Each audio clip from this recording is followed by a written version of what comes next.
गाय ले लो, गाय ले लो, अरे गाय ले लो 100 रुपए में। तभी हरिया उसे आवाज देता है। अरे भैया ये गाय कितने की दी है? अब बताया तो भाई, मात्र 100 रुपए में। अरे कुछ पैसे कम कर लो, ये गाय हम खरीद लेंगे। अरे नहीं भाई, 100 रुपए से 1 रुपए कम नहीं लूंगा और ना ही 1 रुपए ज्यादा। लेना है तो ही बात करो। शिबू पास खड़ा खड़ा सब देख रहा था। वो गाय वाले के पास आता है और कहता है, भैया ये गाय मुझे दे दो, मैं इसे खरीद लूंगा। अरे वाह, ये भिखारी कब से कोई चीज खरीदने लगा। अरे वो भीख मांगे, तुझे खुद के खाने के लिए तो इस कचरे के ढेर पर निर्भर रहना पड़ता है और चला है गाय खरीदने। क्या खिलाएगा इस गाय को, इस कचरे के ढेर का खाना? शिबू खड़ा खड़ा सुन रहा था। अरे भिखारी, जाके कूड़े के ढेर में खाना ढूंढ ले, ये तेरे बस की बात नहीं है। हम लोग रात दिन काम करते हैं तब भी हमारे पास 100 रुपए नहीं आते, तो तू तो भिखारी है, कहाँ से 100 रुपए देगा? अरे तुम दोनों आपस में क्यों लड़ रहे हो? उसके पास होंगे पैसे तभी ना वो गाय लेने के लिए बोल रहा है। क्यों भाई, लेना है ना तुम्हें गाय? हाँ भाई, मुझे लेना है ये गाय। अरे गाय वाले भाई, क्यों बेकार में अपना समय खराब कर रहे हो? ये बस तुमसे मजाक कर रहा है, हम सब जानते हैं इसे। ये इस गांव का भिखारी है, भीख मांग मांग कर तो अपना गुजारा करता है और यहाँ वहाँ कचरे के ढेर में से कुछ न कुछ खोजता रहता है। अबे ओ भिखारी, चल भाग यहाँ से, क्यों और बेइज्जत होना चाहता है? गाय वाले भैया, आपको यकीन नहीं है तो आप चलो मेरे साथ, मेरी झोपड़ी में। ठीक है चलो। अरे भाई दीना, ये क्या माजरा है, हमें चलकर देखना चाहिए। हाँ हाँ चलो। हरिया और दीना दोनों शिबू के साथ उसकी झोपड़ी की तरफ चले जाते हैं। फिर शिबू अपनी झोपड़ी में जाता है। भाई आप यहीं रुको, मैं पैसे लेकर आता हूँ। शिबू अपनी कुटिया में जाता है और 100 रुपए निकाल कर ले आता है। ये लो भैया 100 रुपए, अब मुझे ये गाय दे दो। अरे भिखारी, तेरे पास 100 रुपए कहाँ से आए? कहीं तू चोरी करके तो नहीं लाया ना? नहीं भैया, मैंने कभी चोरी नहीं की, ये पैसे मुझे किस्मत से मिले हैं। देखा तुम लोगों ने, इस गरीब का मजाक उड़ा रहे थे और इसे भिखारी बोल रहे थे, लेकिन इसने बोला ही नहीं, खरीद भी लिया और इसने तो मोल भाव भी नहीं किया। ले भाई तेरी गाय। भाई तुझे कुछ समझ आया? इस भिखारी के पास आखिर इतने सारे पैसे कहाँ से आए? नहीं भाई, मुझे नहीं पता, न जाने कहाँ से लाया इतने सारे पैसे। शाम को शिबू कुछ कूड़े के ढेर से खाने के लिए लाता है और गाय के आगे रख देता है। ये लो सुरैया, खाना खा ले, मेरे पास यही है खाने के लिए। जो मैं खाता हूँ वही ना मैं तुमको खिला पाऊंगा। आप चिंता मत करो मेरे खाने की, मैं सुबह प्रतिदिन घर से निकल जाया करूंगी और बाहर से खाना खा लिया करूंगी। तुम प्रतिदिन मेरा दूध निकाल कर पी लिया करो, जिससे तुम्हारा पेट भी भर जाएगा और तुम्हें कूड़ेदान में से खाना नहीं लाना पड़ेगा। कहीं तुम मुझे छोड़कर चली तो नहीं जाओगी ना? नहीं, मैं तब तक आपको छोड़कर नहीं जाऊंगी जब तक आप नहीं चाहोगे। फिर ठीक है सुरैया। पास में ही भद्रपुर के राजा भानु सिंह का राज्य था। वो राजा बहुत ही निर्दयी और क्रूर स्वभाव का व्यक्ति था और गरीबों से बहुत नफरत किया करता था। एक दिन उस राजा के पास एक बूढ़ा आदमी और किसान आते हैं। महाराज की जय हो। कहो कैसे आना हुआ यहाँ? महाराज, कुछ समय से राज्य में पानी नहीं पड़ रहा है, जिसकी वजह से हम लोगों को खाने की बहुत दिक्कत हो रही है। भगवान ने आपको बहुत कुछ दिया है, अगर आप कृपा कर दे तो हम लोगों की जिंदगी फिर से संवर जाएगी। अरे कहना क्या चाहते हो, खुल कर कहो। महाराज, बारिश न होने की वजह से हमारी सारी फसल बर्बाद हो गई है, अब हमें नई फसल पैदा करनी है। इसके लिए हमें आपकी मदद चाहिए। कैसी मदद? 100 वसरफी और एक गाय। अच्छा तरीका है भीख मांगने का। नहीं नहीं महाराज, मैं भीख नहीं मांग रहा हूँ। अच्छा, तो तेरी एक टांग जमीन पर है और एक टांग कब्र पर, और तू खेती करेगा। अच्छा पागल बना रहा है तू मुझे, और ऊपर से तू एक भिखारी। नहीं महाराज, मैं खेती कैसे कर सकता हूँ? मेरी हड्डियों में अब इतनी जान कहाँ, और मैं ठहरा एक भिखारी। भला जमीन मेरे पास कहाँ से आएगी? ये तो बेचारा गूंगा है, और एक किसान भी। ये आपसे कुछ नहीं कह सकता, इसलिए मुझे अपने साथ लेकर आया है, ताकि मैं आपसे इसके लिए मदद मांगूं। ओह अच्छा, तो ये बात है। इस गूंगे ने एक बूढ़े भिखारी का सहारा लिया है, ताकि इस पर मुझे दया आ जाए और मैं जल्दी से इसे 100 असरफियां निकाल कर दे दूं। वाह, क्या सोच है रे। गूंगा किसान आंखों में आंसू लिए हाथ हिलाता है। अब हाथ हिला हिला कर क्या कह रहा है? महाराज, ये कहना चाह रहा है कि मैंने ऐसा आपकी दया पाने के लिए नहीं किया, बल्कि इस पापी पेट के लिए किया है। हाँ हाँ, सब समझता हूँ मैं तुम गरीब लोगों की चालाकी। चलो जाओ यहाँ से। बड़े आए 100 असरफी और गाय मांगने वाले। तू क्या मुझे दे के भूल गया है, जो इतने हक से मुझसे पैसे मांग रहा है? और तो खुद तो खा नहीं पा रहा, उस गाय को क्या खिलाएगा? और मैं अपने महल में इन फालतू की गायों को भला क्यों रखूंगा? मैं नहीं पालता कोई गाय वाय, भला इन गायों को कौन खिलाएगा? महाराज, भगवान ने आपको इतना सब कुछ दिया, लेकिन आपको एक दिल नहीं दिया। इतना होने के बाद भी आपका स्वभाव एक भिखारी की तरह ही है। बूढ़े भिखारी की बात सुन राजा गुस्से से लाल हो जाते हैं। अरे ओ भिखारी, अपनी हद में रह, समझा? महाराज, मैं तो अपनी हद में ही हूँ, लेकिन शायद आप अपनी हद भूल गए हैं। आप इस राज्य के राजा हैं, और आपकी इस राज्य की जनता के प्रति आपके कुछ कर्तव्य हैं। मुझे मत बताओ। आपके अंदर जो गायों के लिए हीन भावना है, ये सब ठीक नहीं है। अब तू बताएगा क्या सही है और क्या गलत? राजा ऐसा कहकर उस भिखारी को धक्का दे देता है, जिससे भिखारी जमीन पर गिर जाता है। गूंगा भिखारी को उठाता है। बस बहुत हुआ, मैं आपको श्राप देता हूँ। जिन लोगों के बल पर आप इतना घमंड कर रहे हो, वही लोग आपको एक दिन धोखा देंगे, और जिस भिखारी और गाय का आपने अपमान किया है, उन्हीं की वजह से आपको नया जीवन मिलेगा। ऐसा कह के बूढ़ा भिखारी और किसान वहाँ से चले जाते हैं। महाराज, भगवान ने बहुत कुछ दिया है आपको। अगर आप इन्हें थोड़ा सा धन दे देते तो आपकी कुछ हानि नहीं होती।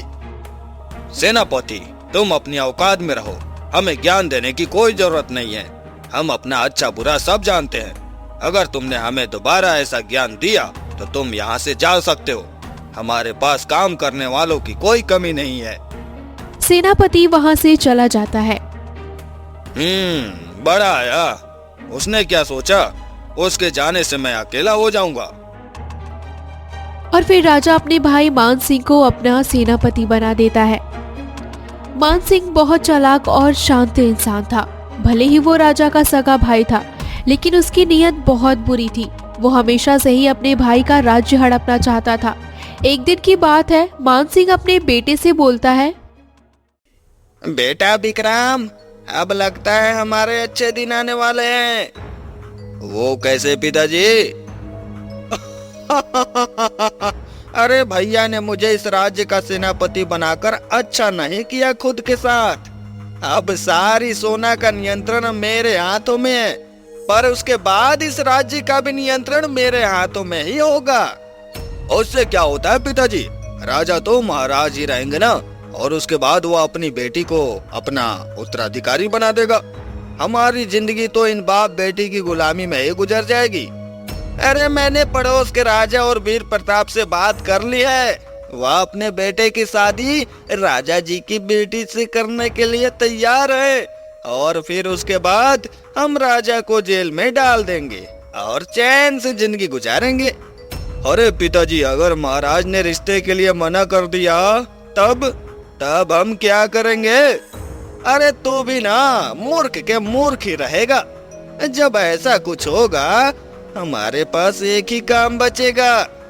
और वो कौन सा काम पिताजी?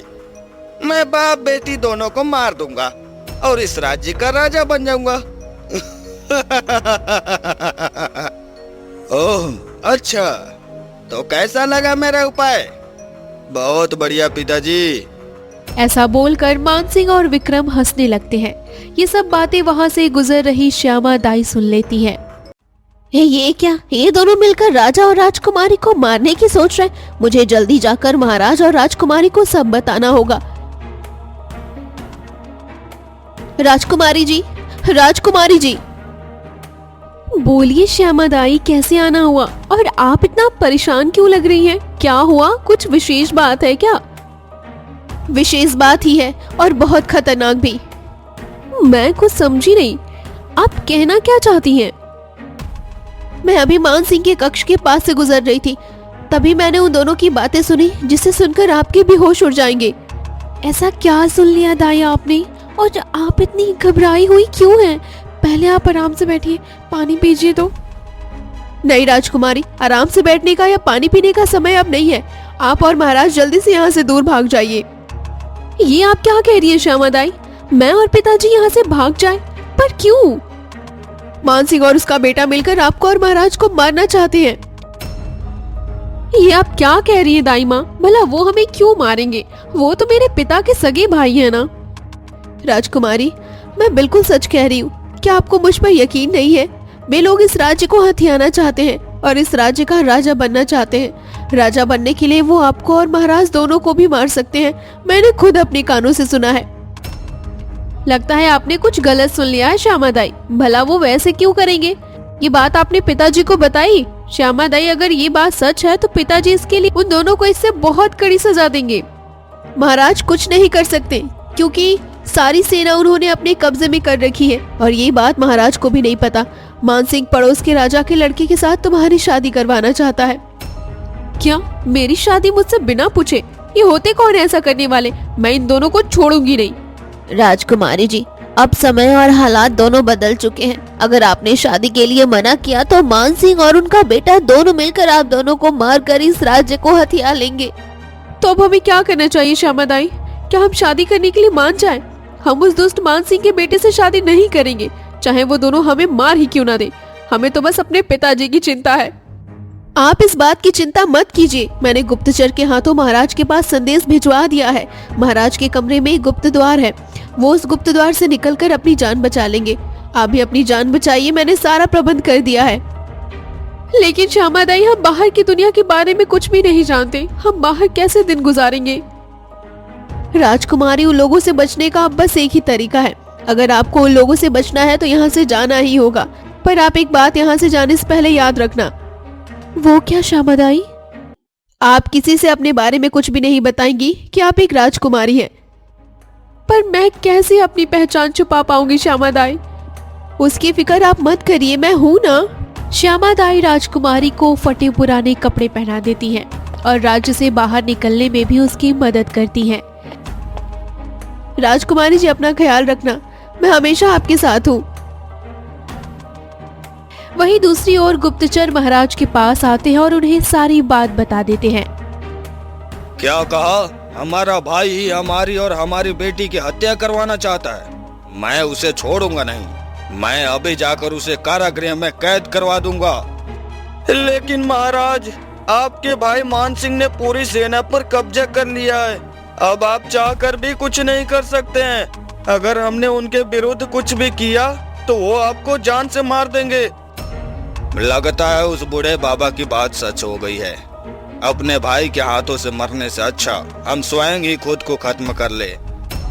नहीं महाराज, ऐसा मत कीजिए। क्या पता समय फिर पलटे। अभी आप अपनी जान बचा लीजिए और अपने अच्छे समय का इंतजार कीजिए। लेकिन महाराज, अपनी पहचान किसी को मत बताना। अभी आपको अपनी जानकारी सबसे गुप्त रखनी होगी। हाँ, पर मुझे तो राज्य के दूर दूर के लोग अच्छे से जानते हैं, फिर भला मैं खुद को कैसे छिपाऊंगा। महाराज, जैसे एक भिखारी अपना जीवन गुजारता है, वैसे ही आपको भी एक भिखारी की तरह जीवन गुजारना होगा। वाह रे भगवान, तेरा इंसाफ। मुझे बहुत घमंड था अपने पैसों और रिश्तेदारों पर, तूने मेरा वो घमंड तोड़कर अच्छा किया। ठीक है गुप्तचर, अब तुम जाओ, हम भी यहाँ से अब निकलते हैं। लेकिन हमारी बेटी, उनकी आप चिंता मत कीजिए। श्यामा ताई ने राजकुमारी जी को इस महल से निकालकर एक सुरक्षित जगह पर पहुंचा दिया है।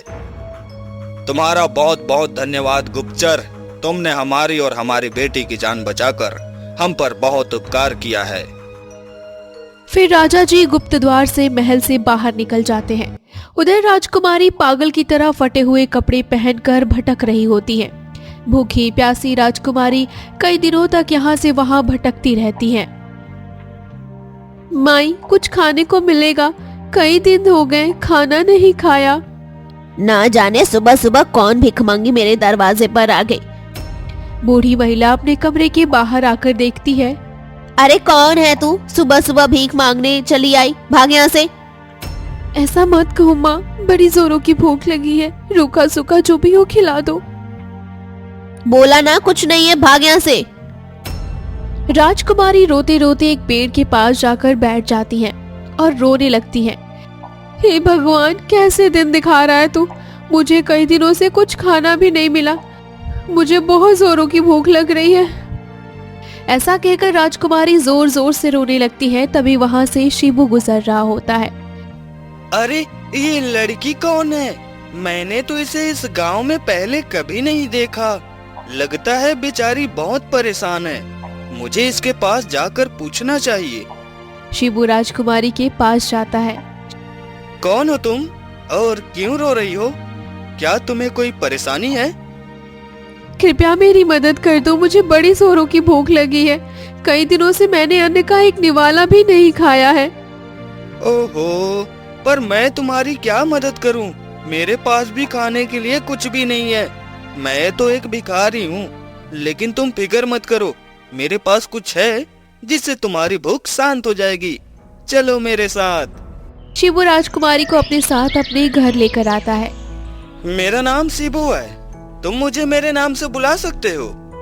अच्छा, तुम यहीं बैठो, मैं तुम्हारे लिए कुछ लेकर आता हूँ। राजकुमारी डरी सहमी सी एक तख्त पर बैठ जाती है।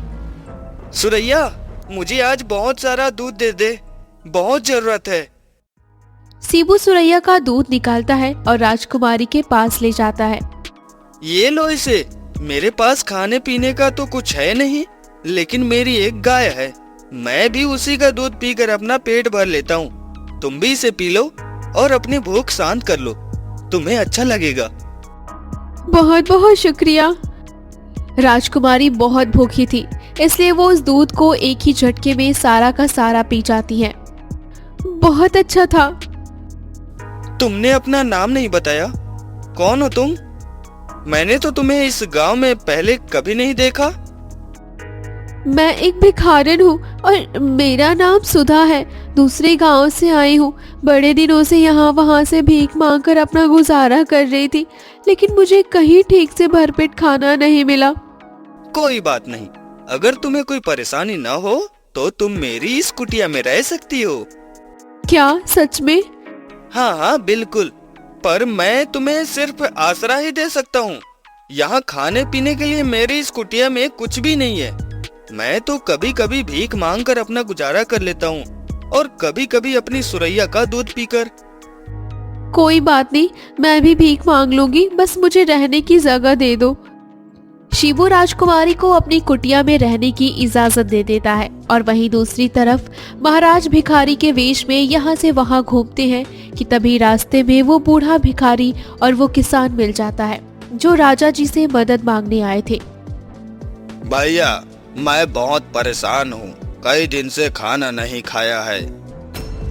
भाई, बहुत दिन से बारिश नहीं हो पाई है, अगर ऐसा ही रहा तो हमारे भूखे मरने की नौबत आ जाएगी। ओह, ये तो वही हैं जो मुझसे मदद मांगने आए थे। कोई बात नहीं भाई, मैं दूसरी जगह से देख लेता हूँ। देखना एक दिन सब ठीक हो जाएगा। भाई, बारिश से ज्यादा हमें इस राज्य की ज्यादा चिंता है। अरे हमारे जो राजा थे। क्या हुआ इस राज्य के राजा को? हमारे जो राजा थे जैसे भी थे, लेकिन अपना तो अपना ही होता है। लेकिन पड़ोस के राजा ने हमारे राज्य पर आक्रमण कर दिया और इस राज्य पर कब्जा कर लिया। दूसरे राजा ने कब्जा कर लिया तो फिर भानु सिंह ने कुछ नहीं किया? नहीं, वो क्या करेगा? जैसा उसने अपने भाई के साथ किया वैसा ही उसके साथ भी हुआ। खैर, अब इसमें हम कर भी क्या सकते हैं? महाराज का तो कुछ अता पता नहीं है। राजा उन दोनों की बातें सुन बेहोश हो जाते हैं। अरे अरे, इसे क्या हुआ? लगता है कमजोरी से बेहोश हो गया है। चलो उठाओ उठाओ उठाओ इसे। दोनों उसे उठाकर अपनी कुटिया में ले आते हैं। भाई, इसे कुछ खिलाना पिलाना पड़ेगा, वरना ये भूख से मर जाएगा। बूढ़ा भिखारी और किसान दोनों मिलकर राजा की बड़ी मदद करते हैं और खाना पीना खिलाते हैं, जिससे वो कुछ ही दिनों में स्वस्थ हो जाता है। आप दोनों का बहुत बहुत शुक्रिया। आज मैं आप दोनों की वजह से ही जीवित हूँ। कोई बात नहीं, एक इंसान ही तो इंसान के काम आता है। राजा मन में सोचता है, कितना बड़ा दिल है इस भिखारी और इस किसान का। मेरे पास कितना कुछ था, तभी मैंने इनकी मदद नहीं की, और इन्हें देखो, इन दोनों ने बिना किसी स्वार्थ के मेरी इतनी मदद की, जबकि इनके हालात खुद खराब है। अब कुछ भी हो जाए, मैं अपना राज्य कैसे भी करके उस दुष्ट राजा से लेकर ही रहूंगा। आप दोनों का बहुत बहुत शुक्रिया। और वहीं रहकर अपने राज्य को फिर से पाने की योजना बनाता है। सुधा, ये लो, आज मुझे इतना ही भोजन मिला है। तुम इसे आधा आधा कर लो, हम दोनों मिलकर इसे खा लेंगे। नहीं शिबू, आज दिन भर की मेहनत से तुम्हें ये मिला, इसे तुम खा लो, मुझे आज कुछ नहीं मिला है। कोई बात नहीं, हम दोनों आधा आधा खा लेंगे, और जिस दिन तुम्हें ज्यादा मिलेगा खाना तो हम दोनों आधा आधा खा लिया करेंगे, ठीक है ना?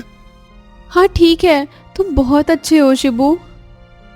राजकुमारी और शिबू दोनों उसी कुटिया में साथ साथ रहने लगते हैं। वहीं दूसरी ओर राजा पूरी तैयारी कर लेता है और युद्ध करने की ओर अपना राज्य फिर से पाने की। एक दिन की बात है। क्या हुआ शिबू, आज बड़े उदास लग रहे हो? कुछ दिनों से बहुत परेशान हूँ। भीख मांगने जाता हूँ लेकिन कुछ मिलता ही नहीं है। शिबू एक बात कहूँ? हाँ हाँ, कहो ना। तुम भीख मत मांगा करो, और मैं भी नहीं मांगूंगी। मुझे भीख मांगना बिल्कुल भी अच्छा नहीं लगता है। लेकिन सुधा, अगर मैं और तुम भीख नहीं मांगेंगे तो भूखे मर जाएंगे। नहीं शिबू, ऐसा कुछ भी नहीं होगा। तो फिर हमारे पास खाना कहाँ से आएगा? तुम्हारी सुरैया है ना? लेकिन सुरैया तो दूध देती है, खाना नहीं। ओहो, मैं समझाती हूँ। देखो, सुरैया दूध देती है ना, तुम उस दूध को गांव में बेचा करो। उससे जो भी पैसे आएंगे उसे तुम घर का सारा राशन ले आया करना, और जब घर पर खाना बनेगा तो आराम से भरपेट खाओ, और तुम्हें भीख मांगने की जरूरत भी नहीं पड़ेगी। वो तो ठीक है सुधा, लेकिन तुम्हें तो पता है ना, मुझे खाना वाना बनाना नहीं आता, इसलिए तो मैं भीख मांगता हूँ। तुम उसकी फिक्र मत करो, मैं हूं ना, मैं बना दिया करूंगी। क्या? लेकिन तुम मेरे साथ हमेशा तो नहीं रहेगी ना सुधा? अब मैं कैसे बताऊं शिबू, मैं तुम्हें कितना पसंद करने लगी हूँ। मैं तो बस अब तुमसे दूर जाना ही नहीं चाहती, पर न जाने मेरी किस्मत में क्या लिखा है। एक राजकुमारी होकर भी मुझे तुमसे सब कुछ झूठ बोलना पड़ जाए। काश सुधा जिंदगी भर के लिए मेरे पास रह जाए और मुझसे कभी दूर ही न जाए, तो कितना अच्छा होगा ना? क्या हुआ शिबू, क्या सोचने लगे तुम? कुछ नहीं, यही सोच रहा था कि जब बाद में भी खाना मांगकर ही गुजारा करना है तो फिर कोई काम करके क्या फायदा। मैं जब तक तुम्हारे साथ हूँ तब तक तो मैं तुम्हारे लिए खाना बना सकती हूँ ना शिबू। शिबू अंदर ही अंदर बहुत खुश हो जाता है। ठीक है, मैं कल ही सुरैया का दूध गांव में बेच कर आऊंगा। ये हुई ना बात। अगली सुबह शिबू जल्दी उठ जाता है और सुरैया का दूध निकालता है। अब जाओ, इसे जाकर गांव में बेचाओ, उससे जो भी पैसे मिलेंगे बाजार जाकर सारा राशन ले आना। ठीक है सुधा। शिबू गांव में जाकर दूध बेचना शुरू कर देता है। दूध वाला, दूध ले लो, ताजा ताजा दूध ले लो। अरे आज सूरज किस दिशा से निकला है? भाई शिबू, तू तो आज दूध बेच रहा है। तुझे तो मैंने हमेशा यहाँ वहाँ से कुछ मांगते ही देखा है, लेकिन आज तेरी मेहनत देखकर बहुत खुश हूँ। चल, तेरा काम बहुत बढ़े बेटा। जी काका, मैंने अब सोच लिया है कि मैं अब से भीख नहीं मांगूंगा। अपनी गाय का दूध बेचकर ही पैसे कमाऊंगा और उसी से अपना गुजारा करूंगा। ये तो बहुत अच्छी बात है बेटा। ला, मुझे भी दे दे दूध। हाँ हाँ, लीजिए ना काका, ये लीजिए। शिबू अपना सारा दूध बेच देता है। अरे वाह, इतने सारे पैसे! अब मैं जल्दी से बाजार जाकर राशन खरीद ले आता हूँ। सुधा आज बहुत खुश होगी। शिबू बाजार जाता है और बहुत सारा राशन भर कर ले आता है। सुधा, ये देखो, मैं आज महीने भर का राशन ले आया। अरे वाह, बहुत खूब। अब लाओ, तुम्हें भूख लगी होगी ना? हाँ सुधा, भूख तो लग रही है मुझे। तुम हाथ मुंह धो लो, मैं जल्दी से तुम्हारे लिए खाना बना देती हूँ। ठीक है। राजकुमारी कुछ ही देर में सारा खाना बनाकर तैयार कर लेती है। सुधा, खाने की तो बहुत अच्छी महक आ रही है। जल्दी से खाना दो ना मुझे। आज मैं पहली बार अपने घर पर खाना खाऊंगा, और वो भी भरपेट। राजकुमारी खाना परोसती है। शिबू, आज मैंने तुम्हारे लिए खीर पूरी बनाई है, चलो जल्दी से खाकर बताओ कैसी बनी है। शिबू की आंखों में खीर पूरी देखकर आंसू आ जाते हैं। क्या हुआ शिबू, खाओ ना, तुम्हारे लिए ही बनाया है। और ये क्या, तुम्हारी आंखों में आंसू क्यों है? हाँ, तुम्हें तो खुश होना चाहिए ना। मैं खुश ही हूँ सुधा। आज मैं घर पर खाना खा पा रहा हूँ तो सिर्फ तुम्हारी वजह से। लो, ये पहला निवाला मेरे हाथों से पहले तुम खाओ। शिबू के हाथों में जैसे ही राजकुमारी खाना खाती है, उसके भी आंसू बह निकलते हैं। मुझे पता है, तुम भी पहली बार घर पर बनाकर खाना खा रही हो, इसलिए तुम्हारे आंखों में आंसू है ना? दोनों खुशी खुशी मिलकर खाना खाते हैं और बहुत खुश हो जाते हैं। वहीं दूसरी ओर राजा जी भी अपना राज्य बूढ़े भिखारी और किसान की वजह से दोबारा पा लेते हैं। आज मैं तुम दोनों को अपने राज्य के उच्च पद पर रखता हूँ। अगर आज तुम लोगों ने मेरी मदद नहीं की होती तो न जाने मेरा क्या होता। मैं अपना राज्य वापस भी पाता कि नहीं। महाराज, हमें कोई लालच नहीं है। आज आप अपनी सही जगह पर हो, इससे हम बहुत खुश हैं। काश मेरी बेटी भी मुझे मिल जाती तो कितना अच्छा होगा। महाराज, आप दूर दूर तक मुनादी पिटवा दो। जो भी आपकी बेटी को खोज कर लाएगा उसे उचित इनाम दिया जाएगा। राजा गांव गांव में मुनादी पिटवा देता है। सैनिक उस गांव में भी जाते हैं जहां राजकुमारी शिबू के साथ रहती थी। जैसी वो समाचार सुनती है, बहुत खुश हो जाती है। शिबू, चलो मेरे साथ महल। पर हमें क्यों चलना है वहाँ सुधा? हमारा क्या काम? महाराज तो राजकुमारी की खोज में है। तुम मेरे साथ चलो तो सही। राजकुमारी और शिबू दोनों राजमहल पहुंचते हैं, जिसके बाद राजा जी अपनी बेटी को देख बहुत खुश हो जाते हैं। ओह मेरी बेटी, तुम आखिर मुझे मिल ही गई।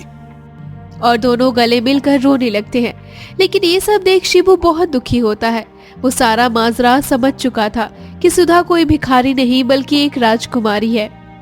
शिबू, तुम्हारा बहुत बहुत धन्यवाद। आज तुम्हारी वजह से मेरी बच्ची मुझे मिल गई। तुम्हें मैं बहुत सारा उपहार दूंगा। नहीं महाराज, मुझे कुछ नहीं चाहिए। शिबू की आंखों में आंसू थे। वो समझ चुका था कि उसकी जिंदगी में कोई खुशी नहीं है। उसे तो जिंदगी भर भीख ही मांगना है। शिबू उल्टे पांव अपने घर की ओर निकलने लगता है। तभी, रुको शिबू, कहाँ जा रहे हो तुम? राजकुमारी, मुझसे कोई गलती हुई हो तो माफ कर देना। मैं राजकुमारी नहीं, आज भी तुम्हारी सुधा हूँ। क्या तुम मुझसे शादी करोगे? राजकुमारी के मुंह से ऐसा सुन शिबू बहुत खुश हो जाता है। पर मैं एक भिखारी और आप? शिबू, मुझे बहुत पसंद हो तुमने मेरा बहुत ख्याल रखा है। शिबू, शायद ही मुझे तुम्हारी तरह कोई प्यार कर पाए। मैं तुम्हें बहुत चाहती हूँ और तुमसे शादी करना चाहती हूँ। मैं भी। और इस तरह दोनों की शादी हो जाती है, जिसके बाद शिबू को उस राज्य का राजा बना दिया जाता है।